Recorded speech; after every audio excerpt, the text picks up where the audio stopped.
You are listening to All In, a podcast dedicated to helping you fulfill the mission of God in your life and around the world. I'm your host, Jeff Roper. Hey, everybody. Welcome to this week's episode of All In. So glad that you have joined me today.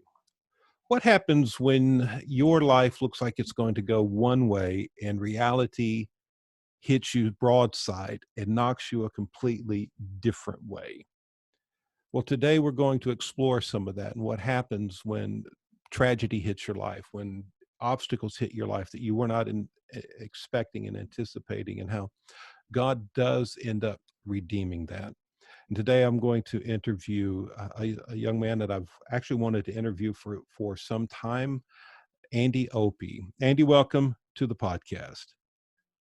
Thank you so much, Jeff. I'm thrilled to be here. Andy, tell us, now I know you, you know me, but maybe many of our listeners don't know you, and I would love for them to hear straight from you, your story. So tell me your story. Well, where do you want me to start? Just kidding.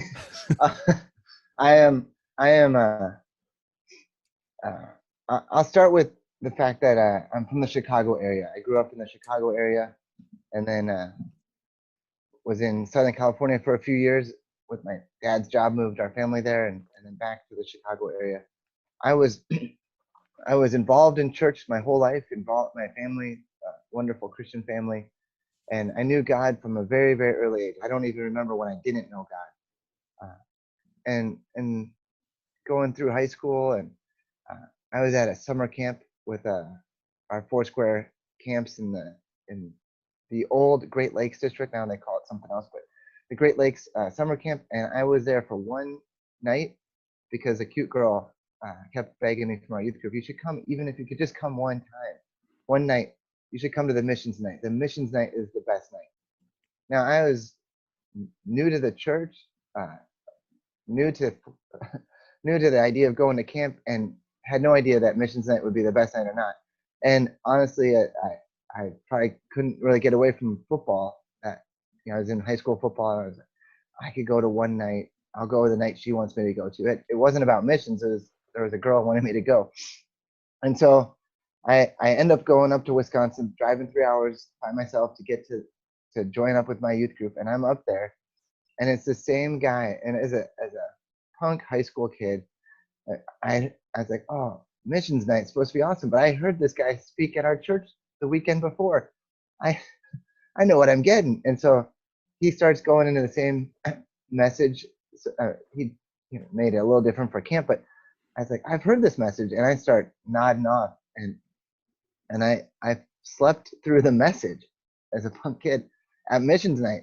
But then I start like waking up at the end of the message, and he's calling people into missions and saying, some of you are going to be like ducks, and you're gonna fly, you're gonna go there and go overseas, go somewhere and serve God. And then others are going to be like beavers, and you're going to build resource and support and send the ducks that are going to go. I'm thinking, I don't know anything about what he's talking about, beavers and ducks. And I'm thinking, is this guy from Oregon or something? I don't understand what's going on. Now, at the same time, then he says, okay, so who of you are feeling the call to be a duck and to go and the Lord send you where he's going to send you? I was groggy. I was waking up, but I know I was compelled. I was constrained by God to stand up. It wasn't an emotional moment. It wasn't like, I want to do what this guy wants me to do. It was completely the Lord grabbing my heart. And I went and I stood up there and with others that came forward at that time. And I gave my heart to serve God in whatever way he wanted in mission. Now, I didn't know who the person was at that time. I mean, I didn't know who anybody was outside of our church. Years later, I came to know who that was, that it was Don McGregor, a pillar in our movement in Foursquare Missions hero, and a former missions director, and all kinds of different things. But I didn't know who he was then, and I give my heart to serve God and reinterpret what God said to missions, to going somewhere, to just going to the city near me in Chicago, and I'm going to plant churches in Chicago. And over the year or two since from that point, I just was like, no, I'm not going over there. I'm going to do mission here and evangelism, church planting, discipleship, and so that idea of missions kind of went out of my mind. And and at the same time, uh, so I was 17 when that happened, and then 2 years later, 19 years old, I started to lose my eyesight. Uh, it was a condition called Leber's hereditary optic neuropathy, and that really just interrupted what I envisioned God calling me to. Hmm. Even though I'd reinterpret what the calling was, I just didn't know at that moment what it would look like anymore. When Yeah, go ahead. when you began to lose your eyesight, was it did this happen suddenly? Was it a gradual thing? How did that happen? Yeah, good question. And I could talk without interruption about this, but so I want to slow it down to make it a conversation. But yeah, that was something that came over several months. And this condition for others it goes quicker, and others at different paces. But for me, I was 19, turning 20 when I started losing my eyesight, and little by little, it was like things were taken away from me, and like as you lose your eyesight, it felt like things were being robbed from me, like the ability to drive or the ability to read books. Not that I was reading a lot at that time, but reading my Bible especially. And certainly you can read it by listening to it on audio, and there's other ways, but it was just a different, an adjustment, and little by little, the biggest thing I felt, which was taken away from me when I couldn't drive and other things, was independence. And then my personality, I felt like, was being changed because I was such a social butterfly. I'd go to church service and other meetings, and I knew the people there, and I'd be in a room full of people, but I didn't know where they were. And so um, they didn't know how to like come to me in the same way because I was always initiating conversation and so on. And it was just a very uh, difficult transition. And I mean, I think there's still some of the adjustments are being made over. It's now been 20 something years, but it was a big adjustment. And when you went through this, it was a complete blindness by the end of the. Oh, that's a good point. So it slowly went away to the point that it's not complete. Although I mean, it's essentially complete blindness, but I can see light and dark. I can and kind of tell if something's near me. If it's near me, if something's moving, if it's near, I can tell Okay. something's moving, but I can't see any clarity of shape or color or anything. It's like being in a really, really thick fog. Okay. And what was that like? I mean, you'd felt a call to ministry. Your whole life is ahead of you, and all of a sudden, it's like it's being stripped away from you. What was that really like? I mean, how did you cope with that? Well, some of the coping was stuffed way down, and I just tried to just move on. But a lot of it really came with leaning into God, and there's a couple of things I can say on this, but leaning into God in this time, and it wasn't like I intentionally thought, okay, now how do I lean into God, or do I lean into God? But I think we're all confronted in crisis, whether it's this or a financial crisis or a relationship crisis, a family breaking up, or all kinds of crises that hit us. Not to mention the one we're living through right now. But we're all confronted in times of crisis to either blame God and get angry at God and allow that feeling to separate us from God, or to turn to God. And I don't think there's anything wrong with being angry at God, because we can be angry and then be turning to Him, like, I'm so mad that I'm coming. But that sense of blaming God and letting that create a rift, and I didn't think through it out loud, and it's more in reflection, just realizing how it was. But I just knew God is blameless. The Psalms talk about it over and over. God is blameless or without blame. And so my only thought really was to turn to God. There's only one way to get through trouble, is the one who carries you through the flood or carries you through the fire, and that's God. So I just leaned into Him. It didn't fix everything right away, but in my emotions and everything, but it really helped a lot. And yeah, that's one way that I processed through it. But the other, I always tell people I had really good friends in that time. Mm. Some friends, weren't available, and it doesn't mean they weren't good friends. But I remember spending time with some really good friends in that time, and just being able to be me and do things with them. Mm. Now, so you made a choice somewhere in there by God's grace to continue your life. Hmm. And you ended up doing what after that? What did you do? How did you do that? And I think that's the other crossroad. I reflect on this too. Is I was 19. I was working. I was involved in my church, serving in multiple nights of ministry, and just volunteering anywhere I could, and hanging out with friends, social as all get out. And I was going everywhere and nowhere at the same time, and losing my eyesight. I say it like this: I lost my eyesight, but I gained focus. I could no Hmm. longer do everything. Uh, I could no longer do everything, so I had to choose what was the most important thing. And I knew that God had called me into ministry, and it wasn't that I said, "Okay, how do I get into ministry?" As much as in that moment, uh, but I knew He'd called me into ministry. And that there was a time where I was. My really good friend Steve Cecil, he was youth pastor in Madison, and I was hanging out with him. And one of the friends I would hang out with a lot.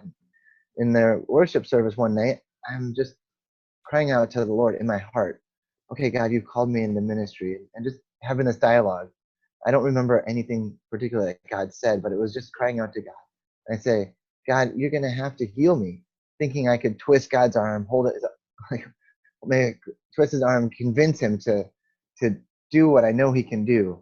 Um, and that's not how God works. But I'm in this dialogue, like, God, you called me to this. Like, you're gonna have to fix it, as if there was like, we often think when there's a disability that there's something wrong with somebody, or there's something broken. Like, God, you got to fix this. You got to cure this. Uh, and so that kind of idea was in me, and you got to fix this. And it was only a moment later. So, and I think prompted by God. I don't know that He said this to me, but prompted by God, I said, you're gonna have to either heal me or use me anyway. And it was in that I just felt this sense of, I'm going to continue crying out for healing, crying out for God to make me the most He can make me, but I'm going to keep pursuing what I feel He's called me Mm. to. So what'd you do after that? Uh, went back home and was figuring out, do I do ministry, discipleship at the local church level, or how does this work? And back in my mind, I had this sense of, people don't like the trained clergy. They see them as hypocritical, and so I'm not going to be the trained clergy. I'll just be this local church discipled guy until I had that conversation with my senior pastor, Ted Olbrich at the time, and Ted sat me down in his office like, "You're going to limit yourself if you do go this way. It's fine, you can, but you really should go to Bible college and get a degree, and it'll open up more doors for you." He convinced me to go for it. He made phone calls with the school, and then I knew I needed to go to rehabilitation to get independent living skills, and be able to do life on my own, not be dependent on somebody else to read to me or take me places. This is before Uber, and this is before life is a lot easier today for blind people, I think, with the more and more technology we have. But I needed to learn some skills, and then I could go to Bible college. So I went to rehabilitation it was going to be 4 months of rehabilitation, and they said it'd probably take 2 terms. And I get there, and most of the other adults that are there, because it's adult rehabilitation, it had been 4 years or more since they'd lost their eyesight. And I just kept thinking, wow, I'm here a year in, like it's been a year or so, not even a year, and I'm here, and just realized it's a really hard thing to accept, uh, blindness. That's what I can speak to. But I think any disability is hard to accept, and come to terms with it and say, okay, I'm going to now do what it takes to live life. And so I'm there, and I learned what I need to learn in 4 months. I don't need to go a second term, and that's because I was motivated. I wasn't like, oh, I want to go through rehabilitation, but I was like, this is what I need to do so I can go to Bible college, which isn't my dream to go to Bible college, but my calling by God and advice by my mentor, my pastor. So I'm doing this so I can get to the next step, to be able to get released in ministry. And I go to Bible college, and I go through Bible college in 4 years, and all that time through Bible college, I'm like, I want to serve God. I want to plant a church. I want to do the things I feel like He's called me to. And a lot of the things might be there in my heart, but interpreted in my own ways. And so I'm avoiding the girls in Bible college who are called to missions, because I'm not going over there. I'm going to do mission here in the U.S. Let's pause real quick, because I've got to ask you this question. Yeah. How did you go through Bible college and you're blind? You can't read the text. Well, for Life Pacific, at the time, Life Bible College, most smaller schools aren't set up well for blind students. In fact, most schools in general aren't set Right. up. I found, and I just thought that was normal. So I'm like, I'll figure it out. And so we made as many arrangements as we could, and I did end up having a lot of people read to me, because the books weren't in a way that I could get them on my computer or in audio format. I later learned, after when going to my master's, they had a great program and a person that really just served students well, and I was able to get everything in a digital format that I could read. But at Life, I just ended up having people read to me, or not always reading everything and kind of just skating by, but doing work on a computer with a speech synthesizer, and I could type on that, and it would help me write my papers and do my assignments, take notes Okay. on it. Yeah. Now let's go back to the girls. You were saying you were avoiding the girls, especially the ones with the missions calling. Well, I wasn't avoiding other girls, just the Oh, just those girls. Yeah. Because That's honest. Well, I didn't want to. I knew where I was going. I didn't want to take them away from where God was calling them. So, and I get through 4 years of Bible college and single, and then as I'm serving in a local church, and I start dating this girl who's in her senior year at another college that will remain nameless, and then she shares with me, as we're getting more serious, that she's called into missions, and then she lays it out, says, so either we could continue dating, and I can serve somewhere for a year or two, whatever, and then if we continue dating, then see where it goes from there, or if this is serious, we can continue dating and get married and do something together, and then come back and do what God's called you to, or we could break up. And I'm thinking, oh, well, she knows what she's doing. Quite logical there. Yeah, and she wasn't going to let anybody take away what God's put in her heart to do. She wasn't going to get distracted by some boy or something else. So I really respected that, and I thought, God, how did this happen? I thought I got out of this some way or other, and I wasn't ready to break up. I didn't think that was the thing, and I said, this is what I said to her, something that I heard when I was in high school. You can do anything for a year, you can. So I'm like, sure, let's do this, and if we continue to go forward and we get married, let's do it. I could do anything for a year. That's what I said. I was like, that was what I thought about missions, even though I really liked missions and remember learning stories as a kid, and our family supported missionaries. I had nothing against missions. I just never pictured myself being that. And so, yeah, I could do anything for a year. That's what got me into going with FMI into missions. So you eventually agreed to become a missionary, and and where did you guys serve? So we went through the process with FMI. My wife Christina, we we went on our 1 year anniversary. We went through the process, FMI training, because there's nowhere else you want to be on an anniversary than Of course, yeah. It sounds so romantic. than learning about missions and so on. And we were at Angelus Temple, all this stuff with the Dream Center, hanging out uh, with people on the streets, learning all these different things to serve and and all these introductory things to interpret culture. And I was just eating it up. But we didn't know where we were going to go. My wife had a heart for Asia.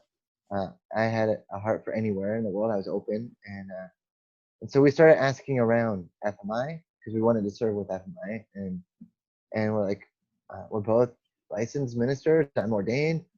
My wife will be ordained soon. Or no, we were ordained together. What am I saying? We are both licensed, ordained. We've served in ministry, children's pastor, youth, and associate pastor for myself. And so, like, where can we help what FMI is doing? And they came back to us and said, well, you can go to Thailand. There's a English school there. You can serve in Thailand.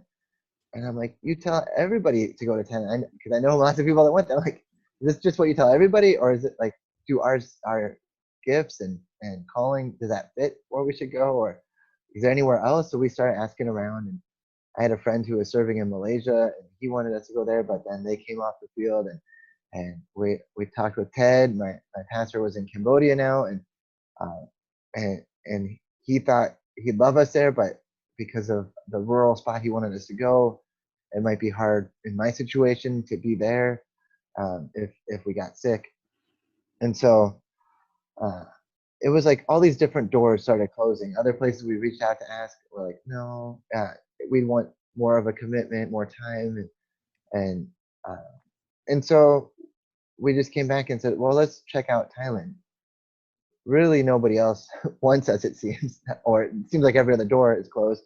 So we went and visited Thailand on a family trip with my wife and her parents and her sister and brother, and we just visited to see if it would be a place that we would be able to get around, like in practical ways for me. Well, could I get around? Could we live there? Would we eat the food? Visited the world base that was there, Kelly and Angie Hildebrand. We just checked it out, and there's a story that in there that really helped solidify this being the place to say yes to. Can I share that story? Yeah, of course, please. So we're visiting it, and certainly we understand the more we look into it that the ministry going on there, there's lots of opportunity for church planting and some of the things that we feel that we're gifted in, and leadership development, that we wouldn't just be pigeonholed in this English teaching thing, which is wonderful, and it's a great entry point into cross-cultural ministry and missions. But so we're open to it, and we're looking at it, and we're visiting around the city. We're trying the different public transportation, buses and taxis, and then we get in the water taxis too. And these boats are interesting, to say the least. They are packed full of people. It's one of the cheapest ways to get around the middle of town, and so it's packed. And they don't stop at each stop. They kind of float in and slow down enough that people can jump off and others can jump on. And it's I couldn't see it enough. After living there for a time, I can picture it a little better, but it's just like chaos if you're not used to it. And people are climbing off the boat, jumping off, people are climbing on, and then the boat just goes. And so at the point we're visiting the world base, it's just my wife, Christina, and her dad, and they're helping me get off the boat because I'm still getting used to this. A few times we've done it, and at this dock, it's a big step up from the boat. So like, okay, we're gonna help you out. They're talking me through it. They're grabbing my hand and they're pulling me up. And just visualize this. It's a big step up onto the dock. We're on the river, or not. It's not the river. It's a canal, and we're on this canal. And there's just people everywhere in the boat. And the Thai people are all watching this because there's not a lot of foreigners that'll be on these boats, and they're watching. They can tell like these are tourists, and they're watching, and so my father-in-law, he's got my hand, and my wife's got one hand, and he's pulling me out of the boat like to get out quickly because you have a moment to get out and then it's gone. And he's not watching what else is around on the dock. He's just watching me to make sure I get out of the boat. And as the boat like slowly drifts along the dock, he doesn't see that he's pulling me up straight into one of the pillars that is on the dock. And he pulls me, and everybody on the boat is watching it, and they're just glued to what's happening. And they can see it coming, because they know how this works. And they see it coming a million miles away. And he pulls me straight on head first into this pillar. And I don't see the pillar because I'm just going up, trusting, and I don't mean to say negative way, but trusting that like he's helping me. I step up full force into this pillar. Right. And dazed a little bit. This is before concussions were a big deal. So I was dazed a little bit, but I heard as I hit the pillar that the entire boat was like gasp, like like oh no, and it was like their heart went out to me, like oh no, he needs our help, or oh no, like what, like they would have helped me differently because they like know the system, and it was like their heart went out, and I could feel their heart connecting to me, and it was like in that, as I reflect on then later entering into missions in Thailand and doing work in Thailand, it was like that moment gripped my heart for the Thai people, because I could tell there was a empathy for my what was going on with me. And so that became an anchor for you of some sort that affirmed that you could be there and serve. How long did you and your wife serve in Bangkok? Yeah, and let me answer that last question, and then I'll get to this. Okay. Yeah, so that anchored it for sure, because I look back to that a lot, and it wasn't just that their heart went out, but I certainly was able to go on the boats, get around, and I thought if I could survive banging my head on a pole, and I could get to where I need to go, like I it's not going to stop me. That we all have things that trip us up, and whether it's a physical thing or other things, and if I can get through this and get knocked down and get back up and keep going, I can get around, and the more I'm here, I'll get used to it. So I thought I can get around Thailand, and these people are kind of people I want to get to know more. And then now, what was your question? I'm sorry. How long you guys served in Bangkok? Okay, so we served 6 years, and that first year was a huge transition. I'd learned at the rehabilitation school, there's 10 levels of mobility and orientation that they talk about that you can, I don't remember all of the different ones how they're delineated, but level 9 was you could get somewhere that you've been before by yourself. You could get somewhere by yourself that you've been before, that maybe somebody else helped you get to, but you could get there by yourself the next time. Level 10 is you could go somewhere that you haven't been before.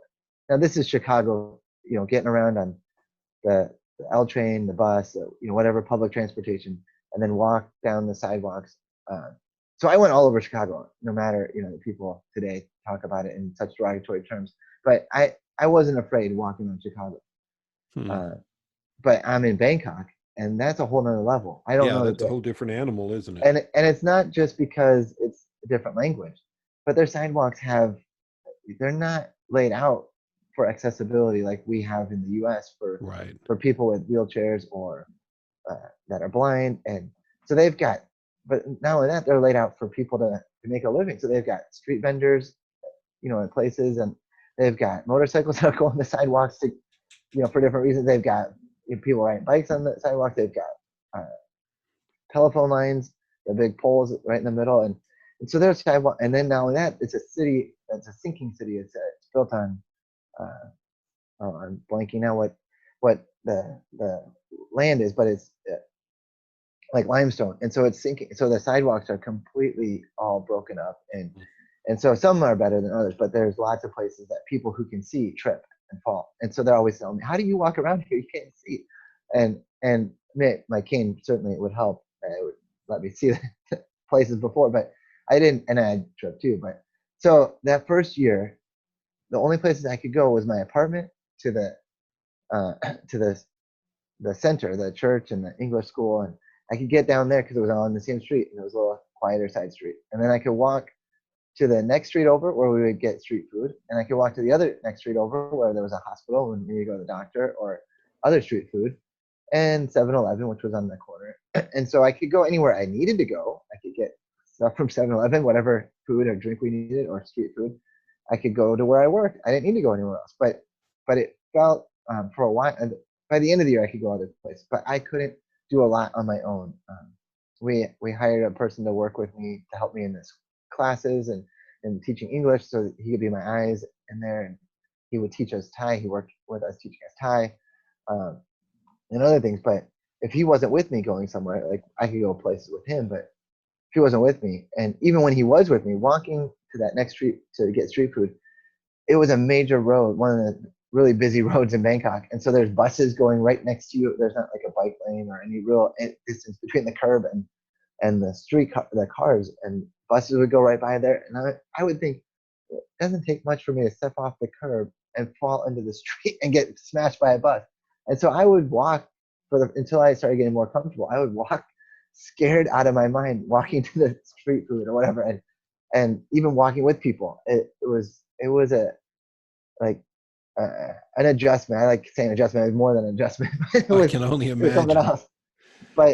But learning the language, learning the culture, like teaching, those things were not as big of an adjustment as it was being blind in a place that was just so different than and in many ways. And so by the time when I learned the language more, I could go anywhere by myself, on the boats, the buses. I could get lost on a bus and by getting on the wrong bus, and I could get back because I could be in a taxi who would try and get me lost to raise their meter, but I could speak Thai and I could really know where I'm supposed to go. But that first year was really dependent on the people in the church that were helping. My friend that was helping me, I call my friend. We hired him, but he became a really good friend. And it was, in that first year though, it was scary and hard at the beginning, but the more and more time we were there, it was just falling in love with the people and learning that I could navigate and not just survive, but I could thrive there was really a place where I felt God saying to stay and continue, and it just kept being stay and serve long, because we committed to a year and then we ended up there 6 years. So incredible. Then when your term of service was up there, you came back, you went back to the United States, and what are you doing now? Well, there's a lot that could come for another conversation, but we came back to the U.S. We knew what we'd done in Thailand. We'd done a bunch of things, worked with the church there, taught English, evangelism, leadership development. We were planting a church when they asked us to come back and take over in a crisis. The church that we were serving, there was a crisis in leadership, and that's a long story. But we took over then as senior pastors of this church that was the church planting church there in Bangkok, and we walked through this difficult season in the church and helped transition it back into Thai leadership, and so we knew it was time for us to step away because Thai leaders were stepping up and they were stepping into what God was calling the church to, and we didn't want the others in the church to keep looking to us like, oh, are they doing the right thing, or whatever happens when the missionary stays overstays their thing. And so we thought, it's God calling somewhere else in Thailand, somewhere else in Asia. And then our area missionary said to us, when you go and pray, because we were going to go and pray for a 3-day prayer retreat to seek God's next steps. He's like, you can also ask, is he calling you to the U.S.? We're like, no, like that's not on our radar. But that's what God said. Go to the U.S. And in the same way that he didn't tell us how long we'd be in Thailand, he didn't even say what was next in the U.S. He's like, just go to the U.S. I'll show you what's next when it's time. So we went to the U.S. not knowing what was next, and over a little bit of time of transition and so on, we felt called to pursue Ph.D. studies. That I was teaching part-time at Life Pacific, and I really wanted an opportunity to teach more and to be able to speak into mission studies, to help be a voice in what it means to do mission and train missionaries, and so to write and be a voice in that too, not to just be somebody reading it, but to write it too. Okay.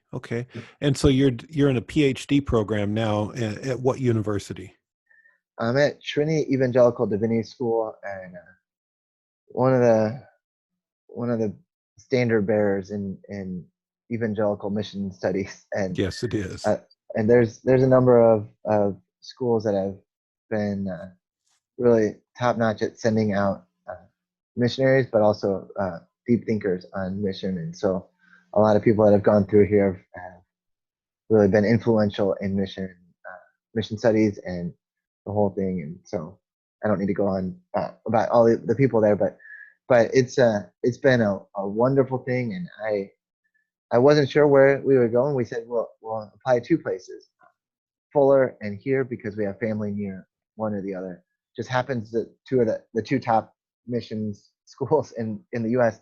were near my wife's family or near my family. So we walked on campus here, and my daughter said, "Please let it be California, Daddy." And but I just felt God's peace, and my wife did too, that this was the place we're supposed to be. Hmm. That's great. Now, you mentioned your daughter. How many kids do you have? I have a daughter who was 5 at that time. She's 9 now.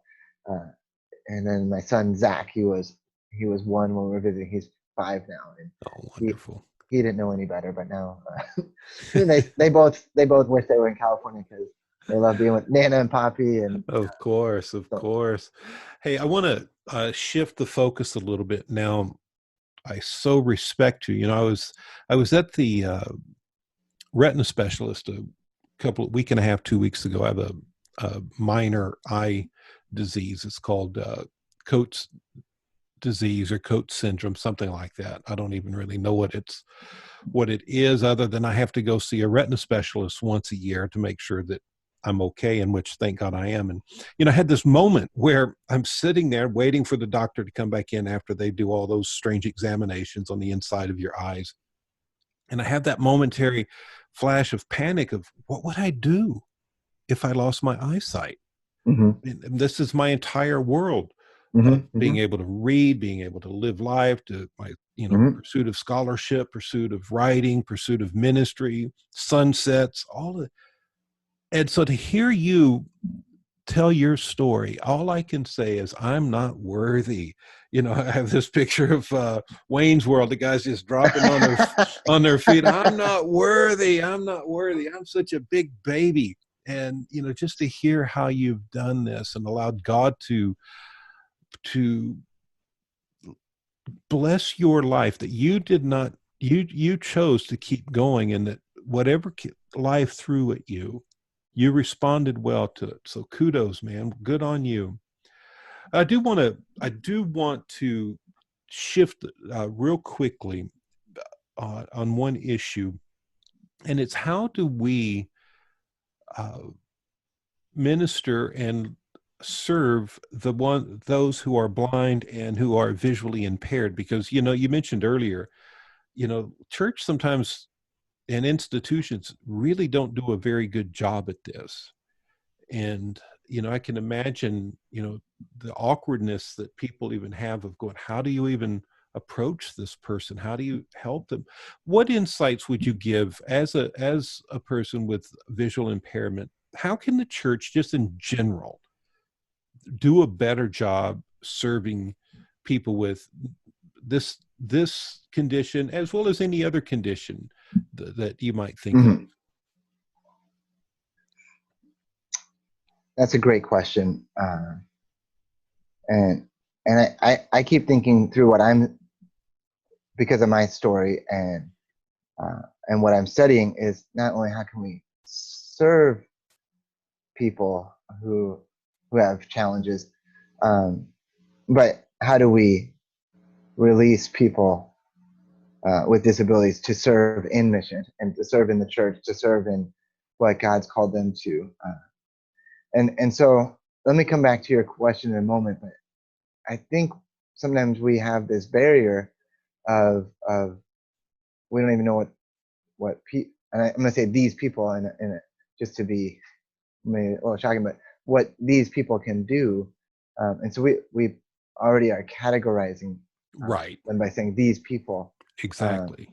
and so there's a lot of that that's already happening, and I'm not here to get on any bandwagon. I mean, it's the othering that we do in categorizing, that people with disabilities or disabled people, and so we've had all kinds of terms, handicapped or other terms that are out of date now, like unfit and invalid, which, I mean, if you say it invalid, you really say it, you're saying they're not valid as a person.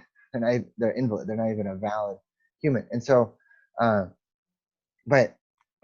so one of my stories I think of is, and I want to be careful because I don't want to name names in this, but one of the stories when I was in Thailand, we were there 4 years when we started planting a church, and then we thought we should get a missionary visa. We've been here, like, they're not easy to get, but like, let's get one so it helps for longevity. We didn't know how much longer, but we're planting a church, so that's better than a tourist visa that has to constantly be renewed. And so we go through the process. We're filling out, like, we qualify, and then you have to be interviewed by the Evangelical Fellowship of Thailand, which is the governing board within that sits underneath the ministry of whatever religion in Thailand. So this is the group of pastors that are tasked with saying that we would give a visa to this person or whatever. And they have a limited number. So they're interviewing me, and they ask me, how do you evangelize? And I'm thinking, I hear what they're saying in Thai, but am I missing? Is there a nuance that I'm missing? Is it a trick question? How do I evangelize? Find people at a university or the places where I get around. I find, like, I talk to people, like, yeah, have conversations. Like, I don't, like, is there a particular strategy that you like more than another? Like, I'm thinking, what are they asking? And we had our head missionary with us, and he was deferring to them in deference, which was fine. Like, I wasn't worried, but he wasn't advocating anything or helping me answer the question, which is fine. And I'm like, then I realized, like, they're thinking he's blind. Like, how can he be a minister? How can he be a missionary? So that didn't go well. We went home and I'm like, that's weird. Like, sure, Buddhists can't be monks if there's a defect. So we go again, and this time we go with the Thai pastor that from the church we were with, and he is not shy to advocate. He knows these people, and he's going to advocate. And they ask a similar question, like they ask it to him because he's there, like, how does he preach when he preaches in the church? And he's like, what do you mean, how does he preach? We help him get to the front. He preaches, then we help him sit down. What do you mean, how does he preach? And it's just that sense of, like, it's not like we want to know you more and, like, just tell us your story, but, like, we can't even imagine that you could do this. And that's like, okay, I chalked it up to, that's okay, Buddhist worldview, Buddhist, you can't be a monk if there's a defect. And certainly Leviticus has some of that for being a priest in Judaism, and Christians, we have that too. Well, so I come back to the US, and I'm in Chicago. We're here in school. It's a few months into us being here in Chicago, and there's a group of churches around Chicago wanting to pray for a revival in Chicago and churches we planted. And I'm there with my pastor, and this other lady that's organizing the meeting is saying, oh, okay, you're going to pray at this time to the pastor. And he says is it okay if Andy prays? I'm not in this, thank goodness, but he asked if I could pray at the time instead of him.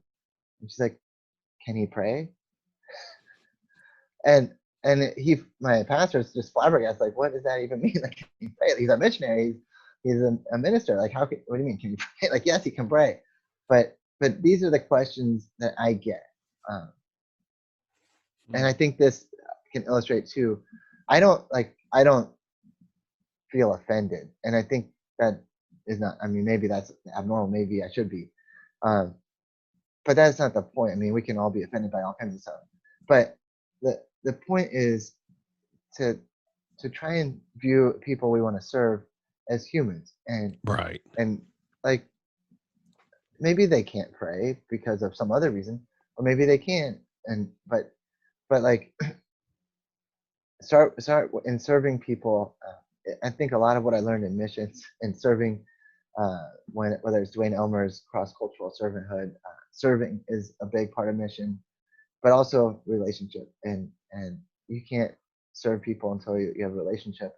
And so in Thailand, it took a long time to build a relationship with people that we didn't know, and language was a barrier, and culture was a barrier. Like how we eat is different than how they eat, things like that. And so all of these things, so you don't make yourself foolish around people that do things differently. But you ask questions, you learn slowly. You're willing to make mistakes, but as they would tell us as we got to know them, don't make the same mistake twice. Like, learn from what your mistakes are. So serving people with disabilities, I think, really starts with an open heart to view people as human, and sameness, and then relationship, to just really, like you would anybody that you don't know, just get to know them, and listen to their story, and that will mean a lot, because it adds dignity and credibility to the person that you want to know. And then through relationship, you'll know, oh, here's a way I can serve this person. Whatever, I mean, disabilities there's so many, like you can't do one size fits all, but whether it's cognitive things, autism, so on, and some of it you might learn through telling the parents how we can do this. Right.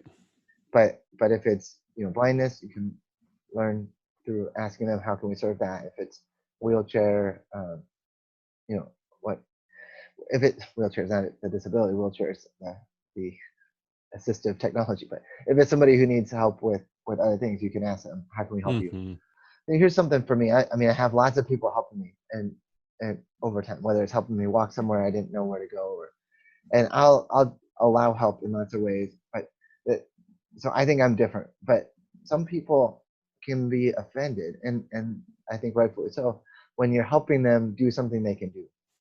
So don't assume they need help in one way, but they might need help in another way, and that's where the asking and gentle asking comes in so well. That's good. Well, I think you hit the nail right on the head. It's really the way you minister to any person is you treat them as a human being. Mm-hmm. You listen to them, you get to know them, you love them. I got one more question for you. And this is one that I ask every person that comes on the podcast. And if I had a time machine and I could take you back to your 25-year-old self, what advice would you give? Well, at 25, I was graduating Bible college and writing out philosophy of ministry and 20-year, 5, 10, 20-year plans for my life in ministry. So now that you've got that experience, what advice would you give yourself? Yeah, it didn't go any way that I thought. So I'm not saying don't plan, but the advice I would just say, I mean, I feel like what I did end up doing is just staying sensitive to the Lord, and allowing Him to guide me where He would take me. And even though I forgot that my calling was to missions, I got to Thailand, and people reminded me that I was actually called to missions, and so I say to people a lot, like, don't worry if you don't remember all the things that God has said to you or called you to, but just stay as close to Him as you can. And I could always tell myself at 25, just get closer to God, but stay as close to Him as you can. And as you stay close to Jesus, He'll take you where He wants you to go. That's good advice. Well, Andy, thank you so much for making time to be with me today and letting us explore life with you and to hear your story. I so appreciate it. Thank you so much. Can I say one thing? Yeah, Just in please. closing? Please. I was thinking about All In, because your podcast All In, and just in reflecting on my story and some of the questions we've been talking about, is that we talk about the church and mission. We say the whole church taking the whole gospel to the whole world. But if our gospel isn't big enough to help us minister to people with disability, there's something there. But if our gospel, I mean, if we aren't also including people who, whether it's disability or whatever reasons, education or whatever reasons we think they're not good enough, or they're not qualified enough. I hope we can re-examine how we qualify people to be in the quote all the church taking the whole gospel, because we want to not only be all in with our faith and our life, all in to Jesus, but we want all the people in the church to be in on serving in mission. Amen. Couldn't have said it better myself. Thank you, Andy. Yeah, this has been fun. Thank you. Hey, before we go, I want to remind you that you can subscribe to this podcast on iTunes or wherever you get your podcast. Also, I'd like to encourage you to share this episode on social media or through email. Get your friends and family involved if you think it'll help them. And finally, if you benefit from this podcast and or you believe in our ministry of making disciples of nations by developing healthy Foursquare church planting movements, would you consider partnering with us in prayer and even financial support? Go to my website, jeffroper.com, and you'll see the link there that says support our work. We would appreciate it. It helps make this ministry possible. God bless you guys.